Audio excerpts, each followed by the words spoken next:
আমাদের মনের আশাগুলো বড়ই অদ্ভুত। যেখানে পথ বন্ধ সেখান থেকে হাঁটতে মন চাই। আবার মানুষের মন এমনই এক জিনিস যা সহজে পাওয়া জিনিসের চেয়ে না পাওয়া জিনিসের প্রতি বেশি আকৃষ্ট হয়।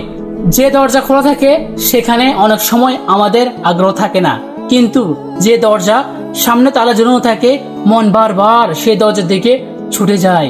যে পথ আমাদের জন্য বন্ধ, যে স্বপ্ন আমাদের নাগালের বাইরে, যে মানুষ আমাদের গুরুত্ব দেয় না, অদ্ভুতভাবে মন সেখানে বেশি জড়িয়ে পড়ে।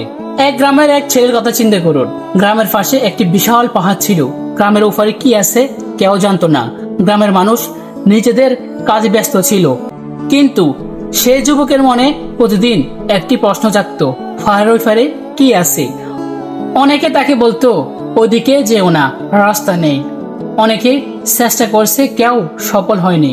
কিন্তু যত বেশি মানুষ তাকে নিষেধ করত ততই তার আগ্রহ বাড়ত, কারণ মানুষের মন অনেক সময় বাধাকে চ্যালেঞ্জ হিসেবে নেয়। একদিন সে যাত্রা শুরু করলো। কাটা পাথর খাদ সবকিছু ফেরিয়ে অনেক কষ্টে পাহাড়ে চূড়ায় উঠলো। সেখানে পৌঁছে সে দেখলো পাহাড়ের ওই পারে তেমন কিছুই নেই। একই আকাশ, একই বাতাস, একই পৃথিবী। তখন সে বুঝলো আসলে তাকে টেনেছিল না পাহাড়ের ওই পারের দৃশ্য, তাকে টেনেছিল নিষিদ্ধ হওয়ার অনুভূতি, তাকে টেনেছিল বন্ধ পথ। বাস্তব জীবনেও আমরা প্রায় এমন করি। যে চাকরি পাওয়ার সম্ভাবনা নেই সেটাকে সবচেয়ে বেশি চাই আমরা। যে সম্পর্ক টিকে থাকে না সেটাকে আমরা ধরে রাখতে চাই। যে স্বপ্ন বাস্তবতার সঙ্গে মিলে না সেটার পিছনে বছরের পর বছর ছুটি আমরা। অনেক সময় আমরা গন্তব্যকে ভালোবেসে নয়, বরং বাধাকে জয় করার নেশায় পথে চলি। তবে এখানে জীবনের বড় শিক্ষা আছে। সব বন্ধ দরজা খোলার জন্য নয়, সব অসম্ভব স্বপ্ন পূরণ করার জন্য নয়, সব পথ ধরে হাঁটাও বুদ্ধিমানের কাজ নয়। কিছু দরজা বন্ধ থাকে আমাদের রক্ষা করার জন্য, কিছু পথ শেষ হয় অন্ধকারে, কিছু ইচ্ছা পূরণ না হয় আমাদের জন্য কল্যাণকর।